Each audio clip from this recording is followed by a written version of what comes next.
A Fitness Today presents the AFT International Sports and Fitness Festival at Port Panthers, November 4th and 5th. There are health talks, youth activities, a bazaar, a walk for good, and lots more. Entry is free. For more details, go to sportsfitnessfestival.com.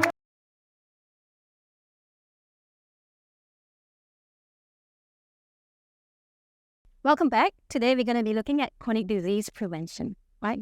So if you have family members, loved ones who've been diagnosed with chronic conditions, so when I say chronic condition, that's things like type 2 diabetes, heart disease, fatty liver disease. So are we ourselves harboring a chronic disease unknowingly? Okay, so today we're going to be looking at some signs and symptoms. And again, I'll share you 3 strategies. So when to eat, when to exercise, and that very, very interesting thing about food addiction.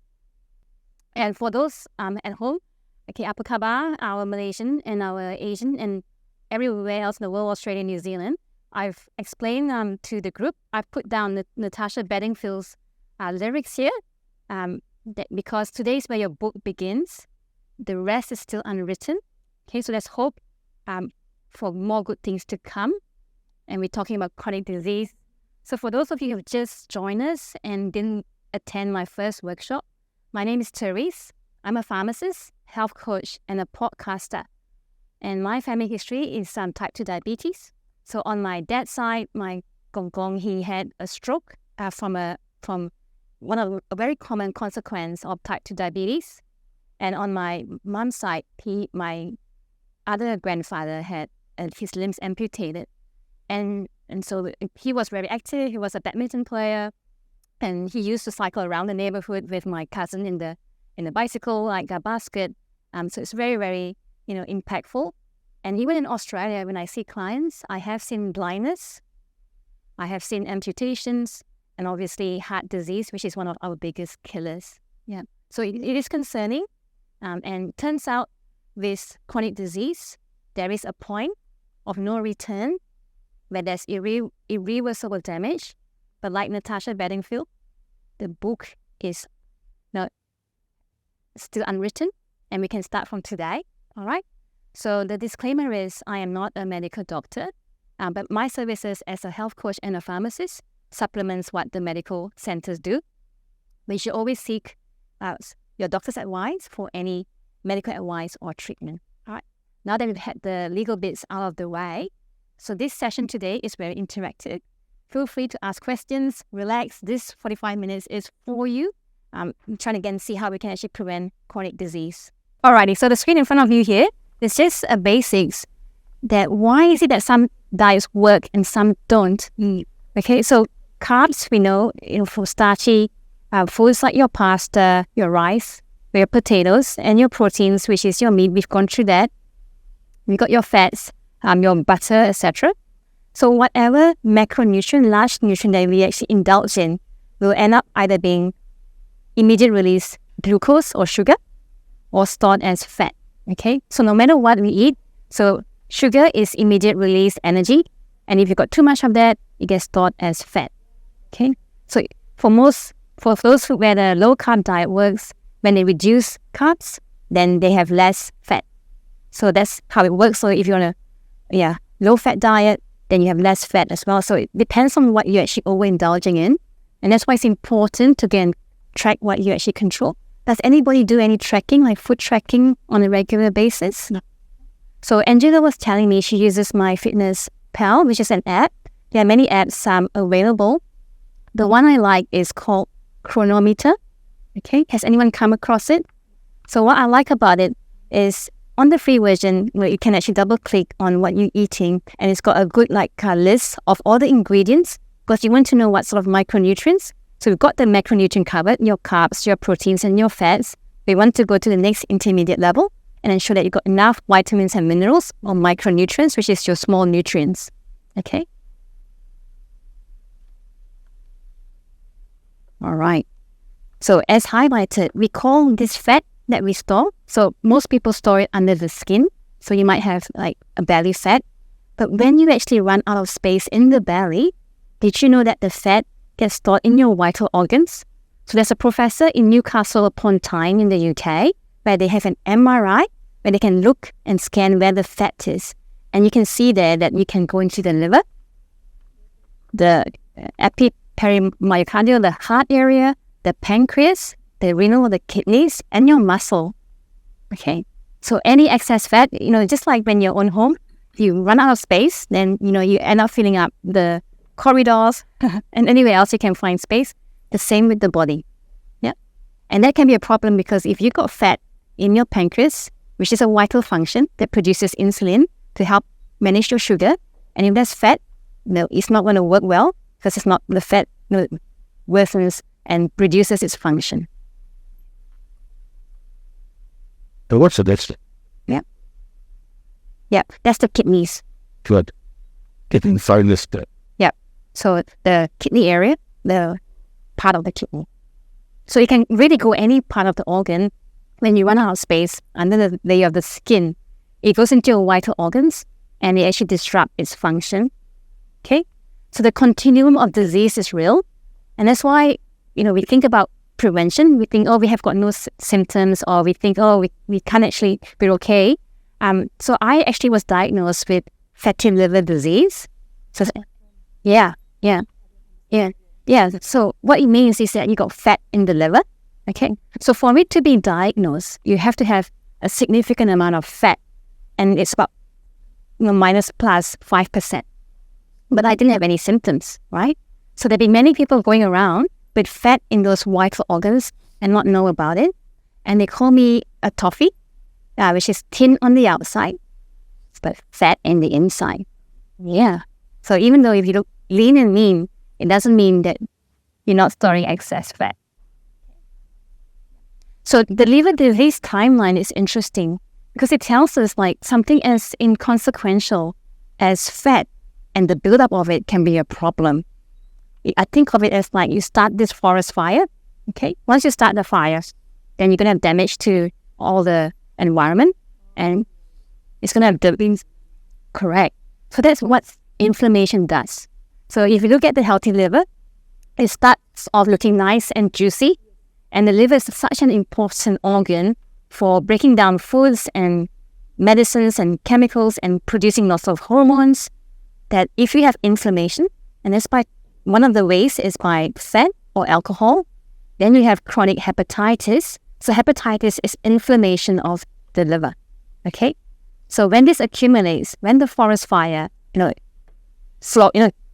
be kept under control, and you have debris, and this debris doesn't look anything at all like the normal forest, we call it cirrhosis, for scarring of the tissue in the liver.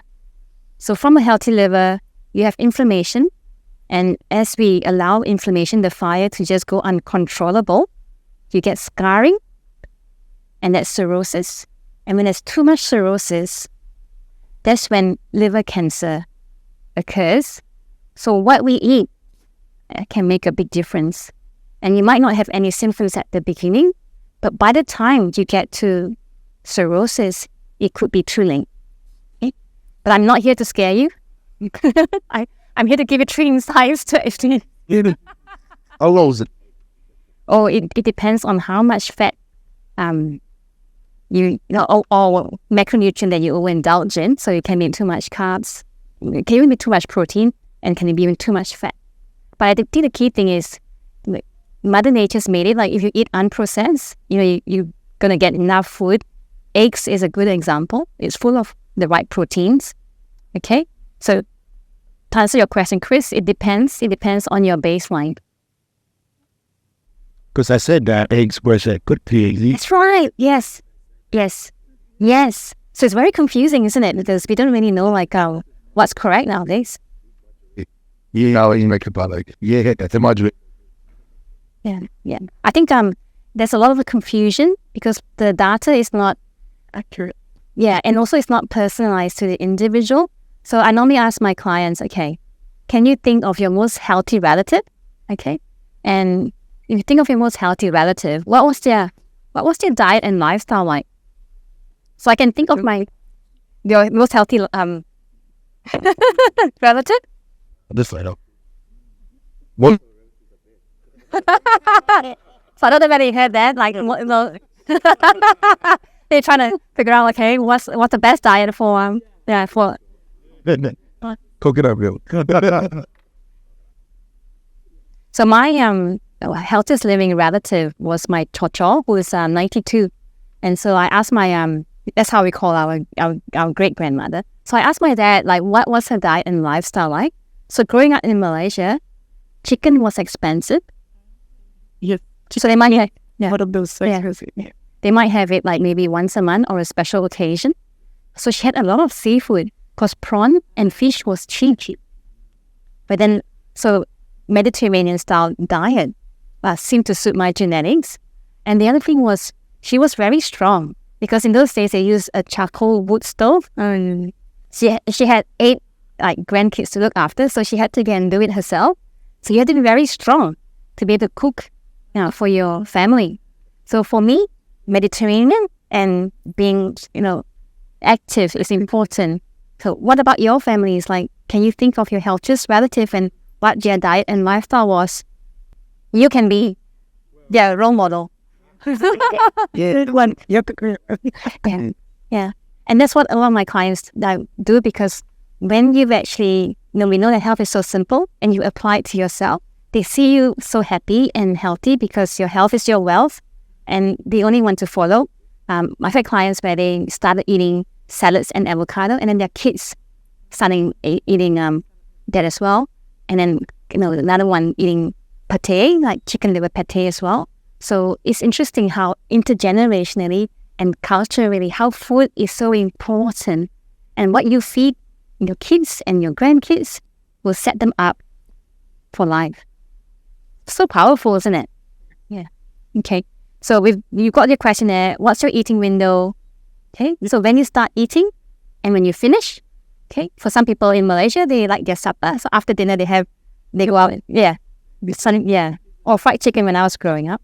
Yeah. So you probably don't do that in your culture, having this. Yeah. Yes. After meal. Yes. No. Yes. My favorite way feeling. So what's your like? I was lucky as well. But our family couldn't afford, like, they were young. Yes. So Yeah. I don't have the sweet. Yeah. But my kids are sport. It's not. They can stop to think of Chocolate ice cream. So Chris was just mentioning that sugar, it was expensive when we were growing up. And it's interesting because my great grandmother, she didn't really have much sugar because it was expensive. Yeah. Correct. But then but the next generation, which is my grandmother, so she baked and she had treats and dessert. And out of the two of them, it was my grandmother that had dementia. My great grandmother, she lived to 92. So it's interesting how any changes in your diet can have an impact in the next generation. Yeah? Okay. All right. There's a lot of sugar. Yeah. I stay shopper, lonely, gum. Yeah. And when do you exercise? Do you exercise? Shoot. You both look like you like to exercise. Yeah. What sort of exercise do you do? tennis. Excellent. That's real cardio. Yeah, bike riding. Yes. Swimming. Wow. And then in the lounge room, got some weights things and little Excellent. exercise bike thing. So when the ads come on, sometimes, next ad, we go up, do an exercise. That's good. But sometimes I do some each day, but I put it off till just before I go to. So you're highly committed to exercising on the. Could be more. Yeah. But I wouldn't say you're more committed than most people. We like the tennis and the bike riding. Yeah. Lots of walking, I love walking. Yeah. But we still work, we do. If I've got time to work down this, like, how old are we going to? Yeah, good. I told my wife, I said, I'll do a replace it. And so we're just having a discussion about the sort of activities they do here in Port Macquarie. Sorry, what's your name, sir? Phil. Yeah. So Phil's telling us how he loves tennis and it's a very social sport, but he also on top of that does cycling and swimming and also some weights. Yeah. And what about you? Do you do any exercise? I go to the gym. Excellent. Yeah. Then we do dance. And sometimes no, but then it doesn't really come back after the COVID. But That's really great for your brain movement and balance, isn't it? Because you got to remember the dance moves, and it's not easy to remember all of them. So well done. and I like the exercises. Yeah. Yes. The high intensity interval training. Yes. Yeah, that's so good for you. Yeah, wonderful. We're speaking to intermediate seniors here. Okay, all right. So the first strategy that we're going to be discussing is time eating. Okay, there's so many different variations to eating. Fasting, some people do 5 days on, 2 days off, or 3 days on and 3 days off, or even Ramadan. Yeah. Right? Yeah. 1 month. Yeah. Sorry, what's your name? Yeah, so Vanessa, she's Indonesian and she does Ramadan. Yeah. And so how does fasting work in your culture? Because we used to it. So, because everyone fasting, we used to it just like, Yeah. So it's interesting that after Ramadan, everyone not fasting, I cannot fast. Yeah. After one, no. So in one point of the year you can do it. Yeah. Yeah. And what does it? Yeah, because everyone doing it. Yeah. So I got like motivation to do it. Yeah. And for those who don't come from Indonesia or Asia, could you just explain to us what is Ramadan and how do you fast? I just fast half. What do you do and how long? One of the 5 days. Yeah. Can you explain that, man? Okay. Yeah, Tris. Not too long. So if you're a Muslim, it means submission to God. So if you say I am a Muslim, it means that you submit to. Yeah. But we want to know the actual thing itself. With the fasting, how many hours? When did you start and when you finish? Depends Australia. Okay. Because from the You start in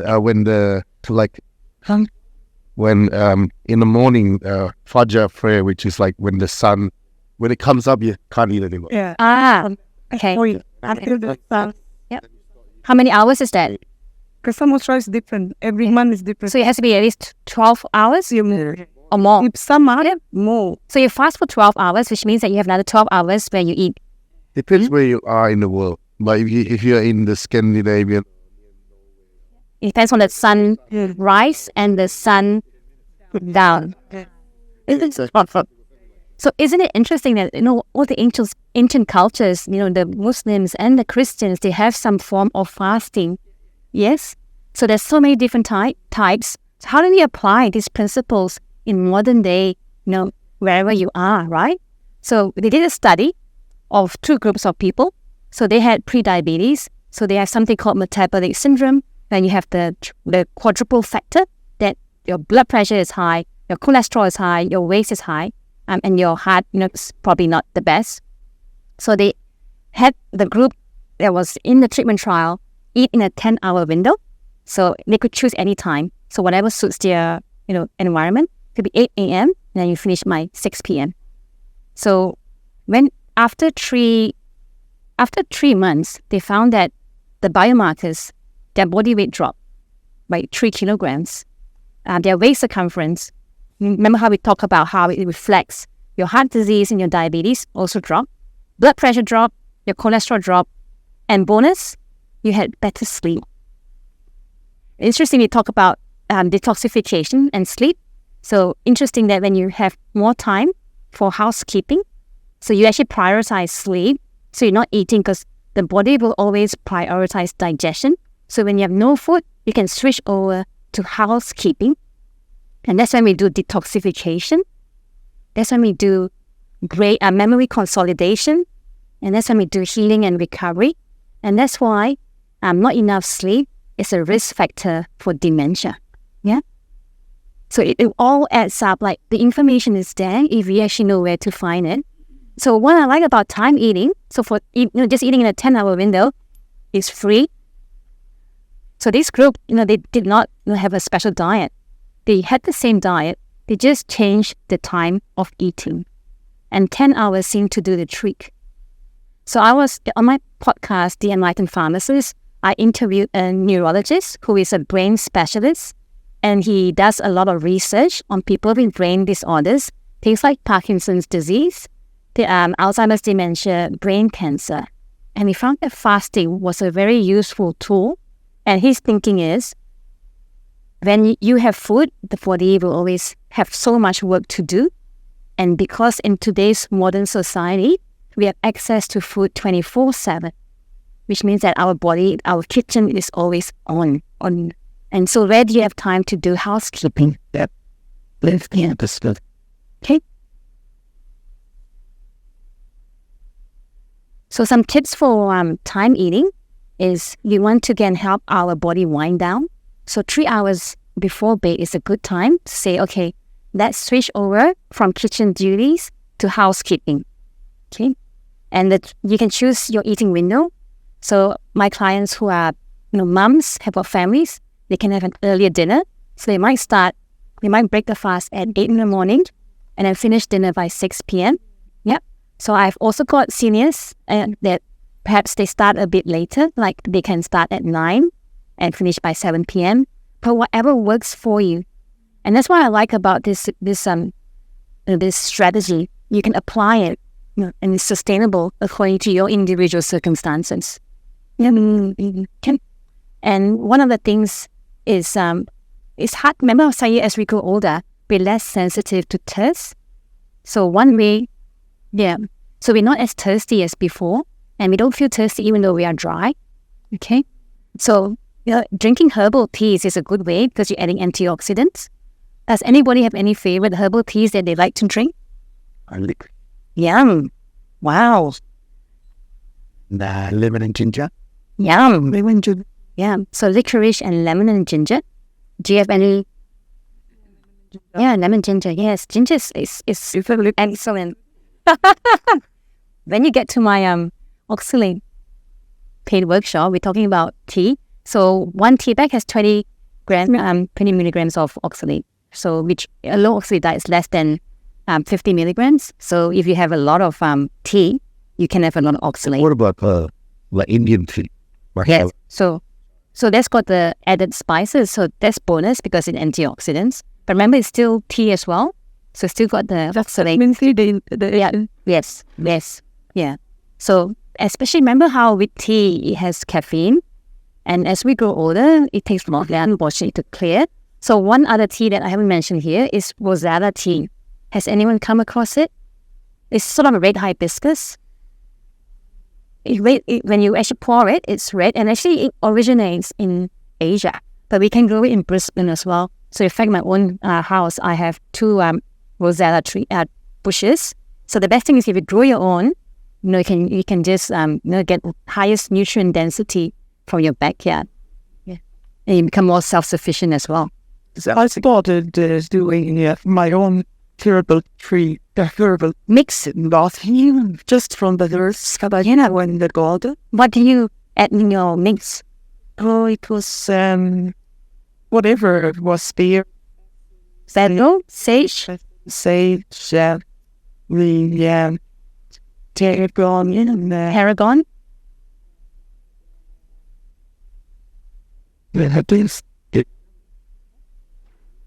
Coriander. So the savory herbs they can use as well for a herbal drink. Do you use it fresh, Willa? Wonderful. So you get the high nutrient. I love fresh mint because I think the ones you get that's processed, it doesn't taste the same. And Andre, the Rabina? Yeah. That's one of the best one. For what? Any particular condition? No, just because of the...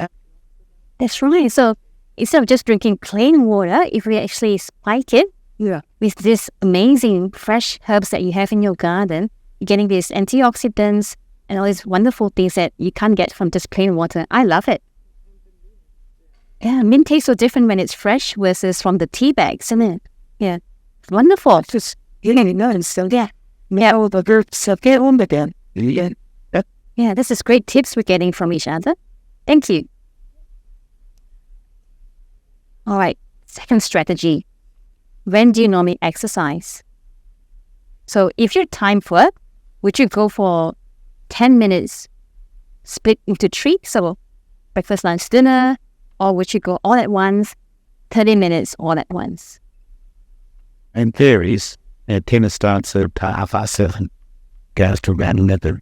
Yeah. And then I might get on the beach in the afternoon and and do some exercises coming up. So Phil does a bout of tennis for about 2 hours in the morning, and then about 4 hours in the morning. He's a strong person, if you can see him. And then he does a bit of walking by the beach as well. Yeah, wow. And swimming as well. Yeah, so you get all these beautiful reflexology on the sand, and then you fresh air. Like, you're living the life, Phil. Retirement. Retirement is great in Port Macquarie. Yeah.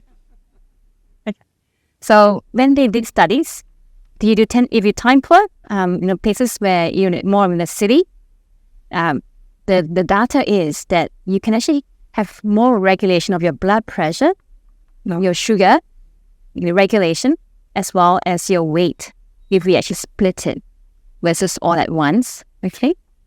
So there you go. If you are time plot, that's how I would be choosing my options. So a strategy that I recommend my clients is to walk 10 minutes 3 times a day. If you're trying to again control your BP, your blood pressure, or your sugar, 3 times a day. So the recommendation, the minimum is 150 minutes a day, a week. 150, that's the minimum. I wonder how much Phil is getting. A fair bit. Sometimes I'm pretty tired at the night time. Falling asleep. And that's how our forefathers, they started in the light of the day, and then they finished exhausted because of all that physical activity. Yeah. Sleep. Yeah, you're a good role model for me, because remember, my genetics is about movement and activity. I should be doing a bit more as well. Sometimes I'm on the land and I feel tired, so okay. So it actually energizes you? I come back and I'm not tired. Wow, why do you think so? Maybe it releases endorphins and yeah, the good hormones. Yes. So sometimes when you're tired, go for a walk. It helps you can take a break from everything that you're doing as well, and gives you a bit of a breather. Yeah. Okay. So if you're trying to again manage those 3 bits, your blood pressure, sugar, and your weight, so walking after breakfast, lunch, and dinner is good. And bonus points if it's within 30 minutes of your meal. Yeah. So done research that the timing as well can make a difference. So within 30 minutes of your meal, so after breakfast, like within 30 minutes of eating your breakfast, 30 minutes within eating your lunch, and the same for your dinner as well.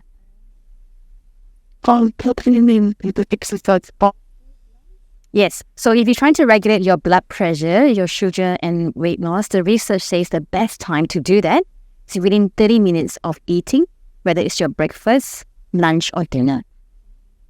Okay? So it must be to do with the peaks and the drops, and how after 30 minutes you get most of it, going through the digestive tract, because it's a good time to actually start. So I wouldn't go any, later than that if you wanted to aim for these indicators. All right. I did promise I was going to talk to you about cycle of food addiction. Okay. So this is the vicious cycle where, you feel, oh my goodness, I feel deprived and I really have to eat this.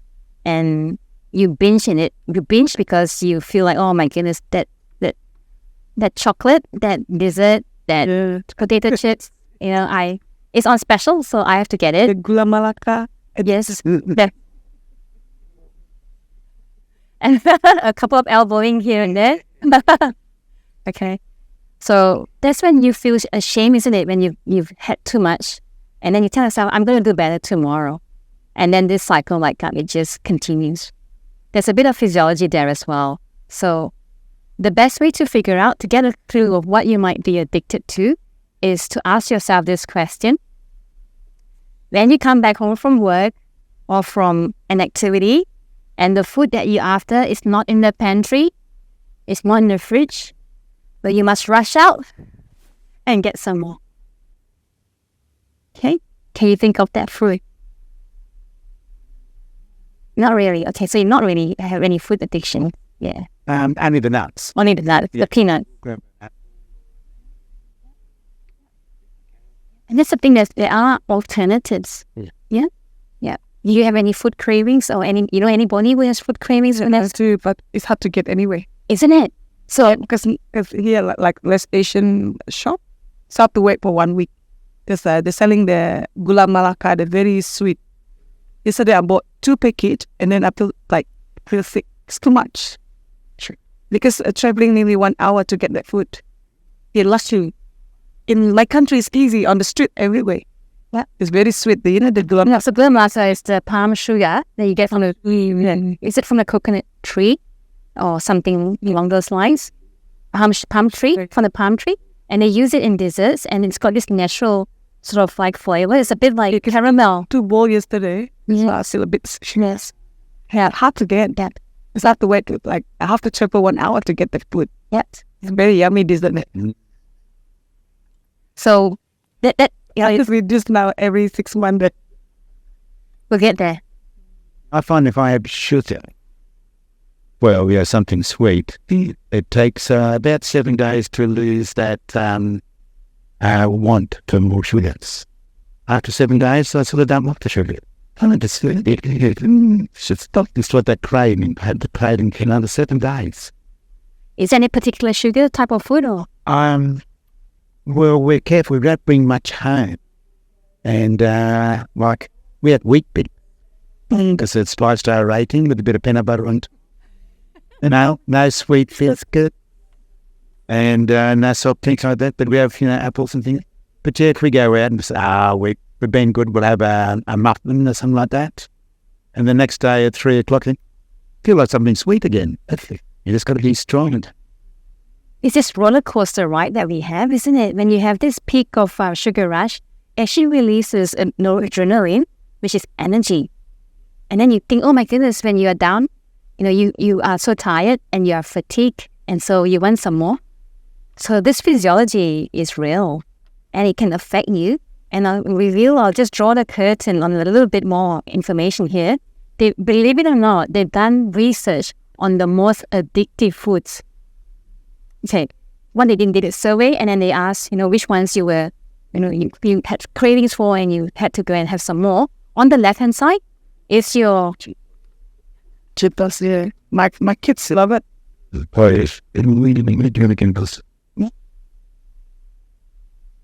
So you wouldn't be surprised. Lovely to meet you. So the processed foods are on the left hand side because the magic sauce is the dynamic duo, which is fat makes food palatable. If you add something that's immediate release, refined carbohydrates like your white flour and your white sugar, you get both, yummy, yes, and a fast hit. So the most addictive foods, unfortunately, is your processed. Actually, they have done research. It's similar, the whole mechanism with the physiology, because your food craving part of the brain lights up when you think of these foods. Really? Yeah. So we are being manipulated and hijacked by those who are in the know that if you have this secret sauce, you have cravings for it. Yep. Because it's highly palatable and you get this immediate hit. It's really funny you mentioned because when I was at Bondi Beach in Sydney, there's no junk. They're very hard to find junk food. And anyway, it's all sushi, all this stuff here. No pizza, less pizza. It's hard. But then when you go to where the housing commission area, it's all the junk food, everything. Pizza, cheese, burger. So low income, they tend to eat more junk food. But they're more tired than liver. It's the like food and us. They want sushi. They want food in the. I like that reflection, and there is some correlation between socio-economic factors and in terms of obesity. Yes, so we should really follow the Bondi crowd and prioritize the one. I think you should move the Bondi or Port Macquarie by the sounds of it. We got lots of ice cream shops.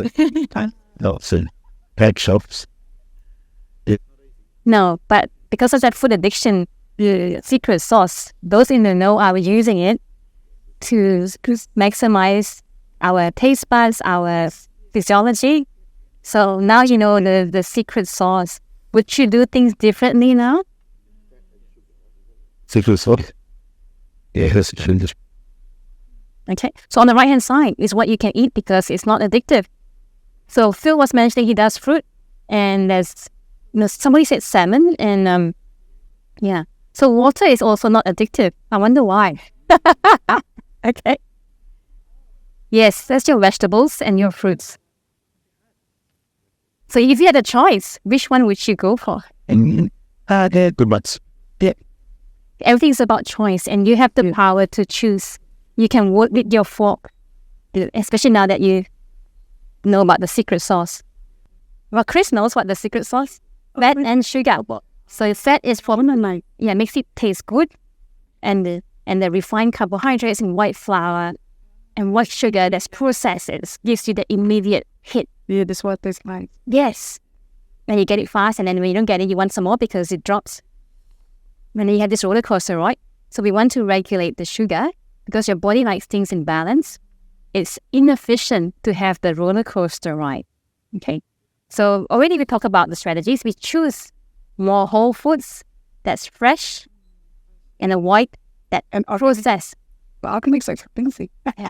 So you can go cheap. It is not cheap. And so, yeah. So yeah. So it's all about prioritizing. There is a dirty dozen list, which tells you, which one are you get the best bang for your buck. So things got soft skin, like your berries.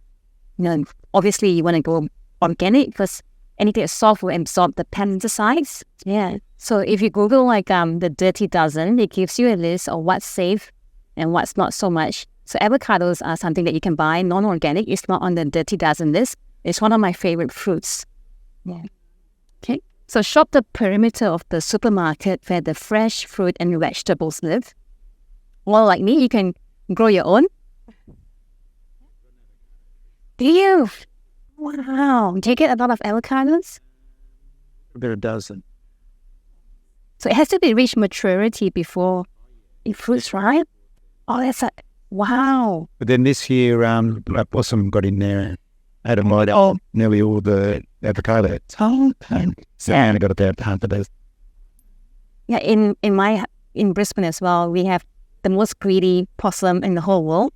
And it even loves chilies, and it will go for everything, especially my tender seedlings. And so the next day, there's no more seedlings. So how we overcome that is by putting nets around the veggie beds. Do you have any strategies to help? Bought nets today, as Simon. Yes. You have to put the net.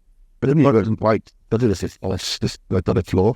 When the state wave is spiking, I really can't. You want to live the they don't want to go any out for that floor. The possum sleeps in the roll with the have inside the roll. And you put it up at once. How'd you get it up? It just comes out of a night time. Yeah. So I've got the greediest possum in the world. He's got the smartest possum. But there is a will, and when you're hungry, there's a way, isn't it? So in the real world, I was just going to share with you Meredith.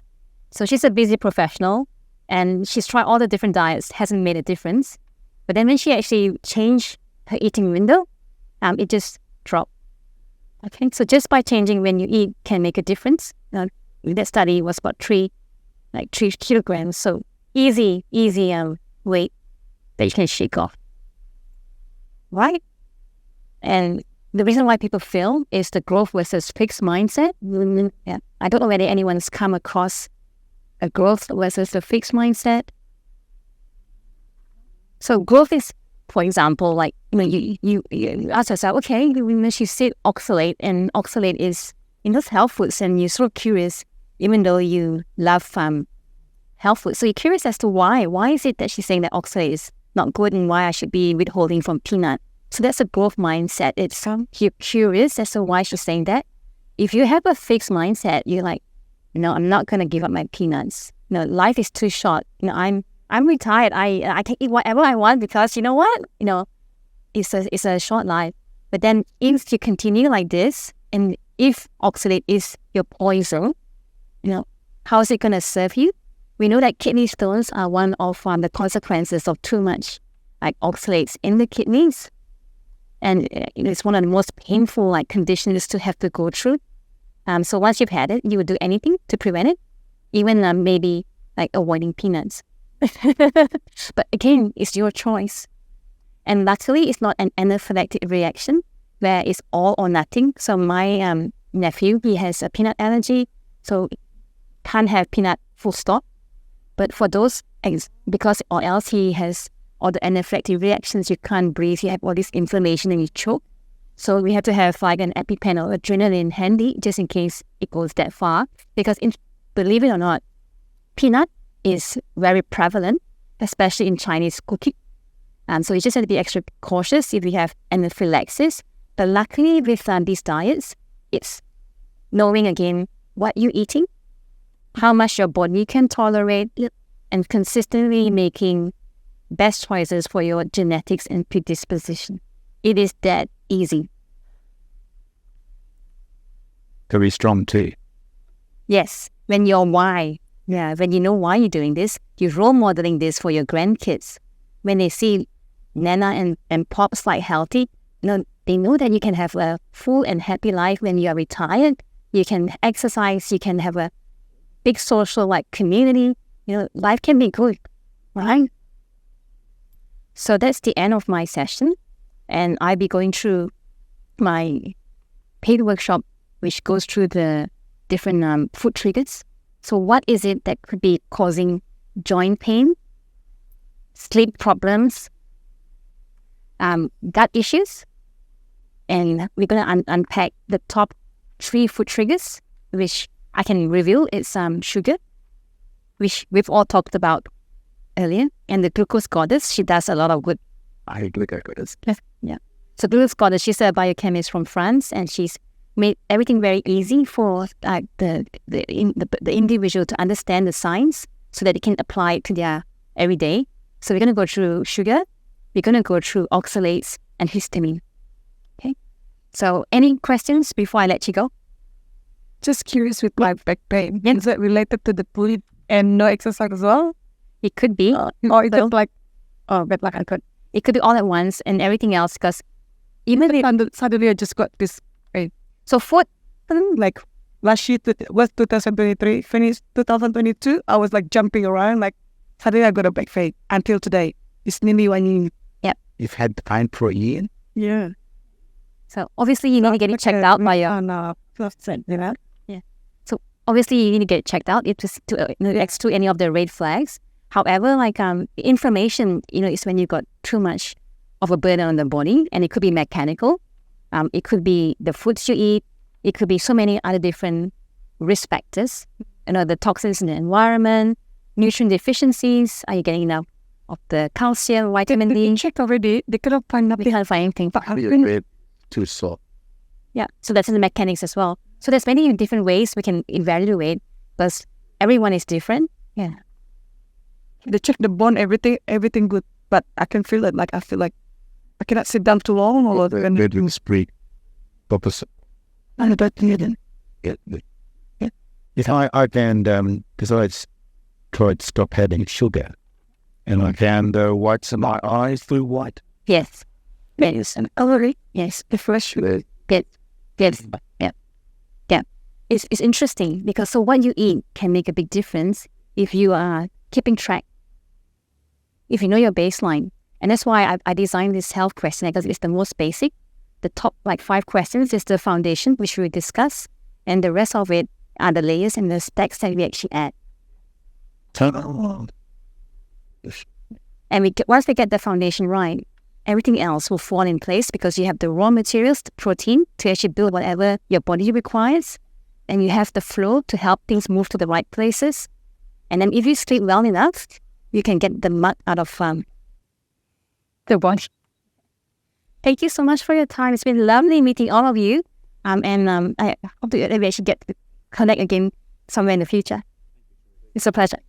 Thank you, our virtual friends, for joining us today. And I hope that you got some of the 3 strategies we discussed. And I look forward to seeing all of you in my personalized health discussion.